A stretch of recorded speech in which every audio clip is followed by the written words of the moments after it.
बार फिर से ए to Z वाली पार्टी का हुंकार भर दिया है और कहा है कि हम लोग ए टू जेड वाले पार्टी है और जो ठाकुर विवाद चल रहा है यह केवल राजनीति है। और रही बात चेतन आनंद की, तो उनको ये बात पार्टी फोरम में करना चाहिए था और अब पार्टी फोरम में इस पर चर्चा होगी और मतलब इसका ये कि अब चेतन आनंद पर कार्रवाई हो सकती है। कार्रवाई क्यों हो सकती है? तेजस्वी यादव ने क्या कुछ कहा है। पटना पहुंचते ही तेजस्वी यादव इस ठाकुर विवाद पर लंबा बोल गए और तेजस्वी यादव कहते हैं कि देखिए, ठाकुर तो कर्पूरी ठाकुर भी लगाते थे, ठाकुर तो बहुतों लोग लगाते हैं, लेकिन मनोज झा ने जो कविता पढ़ी उसका मतलब क्या था? तो उसका मतलब था कि जो प्रभुत्व वाले लोग हैं, जो वो लोग हैं जो चंद लोग बेच रहे हैं चीजों को, जो चंद लोग हैं जो देश को चला रहे हैं, जो चंद लोग जो विश्वविद्यालय पे कब्जा किए हैं, जो चंद लोग जमीनों पर कब्जा किए हैं, ये उस सेंस में कविता पढ़ी गई है।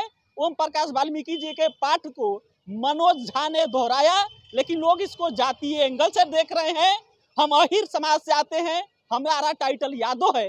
कई लोग राय लोग भी लिखते हैं, कई लोग चौधरी लोग भी लिखते हैं, कई लोग प्रसाद भी लिखते हैं। उसी प्रकार से ठाकुर कई लोग अलग अलग जगह पे लिखा जाता है।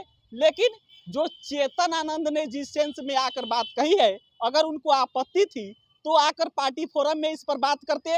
उन्होंने ट्वीट कर दिया और ट्वीट करके बता दिया कि हमको इस पर आपत्ति है और अब इस पर पार्टी फोरम में चर्चा होगी। तेजस्वी यादव आगे कहते हैं कि देखिए, हम लोग को पता है कि अर्जुन सिंह की क्या रोल है, हम लोग को पता है रघुवंश बाबू की क्या रोल है, हम लोग को पता है कि जो बीपी सिंह थे उनकी क्या रोल है और इसी वजह से हम लोग इन लोग को मानने वाले नेता हैं। हम लोग समाजवादी विचारधारा वाले हैं और इसीलिए हम लोग ए टू जेड वाले हैं। हम लोग विशेष जाति को नहीं मानने वाले हैं, सबकी बराबर की हिस्सेदारी मिले। और इसीलिए मनोज झा के कविता पढ़ने का मतलब यही था कि सबको बराबरी के हिस्सेदारी मिले, किसी भी विशेष जाति पर टारगेट नहीं था।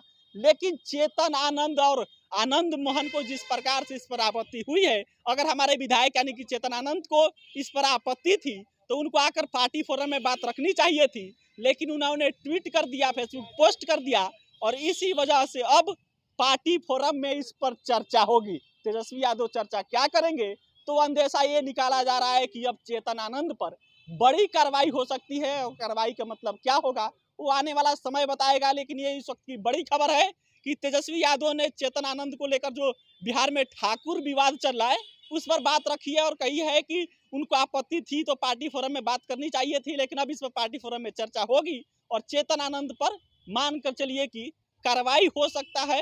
कार्रवाई इसलिए उन्होंने पार्टी फोरम में बात नहीं की और तेजस्वी यादव पूरा कह सकते हैं कि मजबूती के साथ मनोज झा के साथ खड़े हो गए हैं। उसके पहले इनके पिता और राजद सुप्रीमो लालू प्रसाद यादव भी आकर मनोज झा के कह सकते हैं बहुत ही मजबूती के साथ खड़े हुए और उनका जो लालू यादव है उनका यही स्टेटमेंट था कि देखिए, मनोज झा ने जो बातें कही है उसमें कुछ भी गलत नहीं है। मनोज झा एक विद्वान आदमी है और मनोज झा ने जो बात कही है वही पार्टी का स्टैंड है।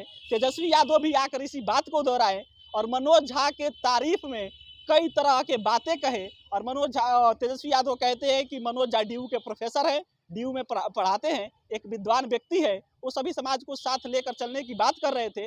किसी भी विशेष जाति पर कोई टारगेट नहीं था, लेकिन चेतन आनंद ने इसको इंडिविजुअली ले लिया, आनंद मोहन ने ले लिया और इसीलिए उनको पार्टी फोरम में जब वो बात नहीं किए तब इस पर पार्टी फोरम में चर्चा होगी और पार्टी फोरम में चर्चा होने का मतलब कि चेतन आनंद पर अब कार्रवाई हो सकती है। फिलहाल तेजस्वी यादव का ये बयान था, आगे आरजेडी इस पर क्या एक्शन लेगी उस पर अगर जो भी एक्शन होगा हम आप तक खबर लेकर जरूर आएंगे। फिलहाल इस वीडियो में इतना ही। कैमरे के पीछे दीपक खड़े थे, सिकंदर लिया बिहार से देख रहे थे। बहुत बहुत धन्यवाद।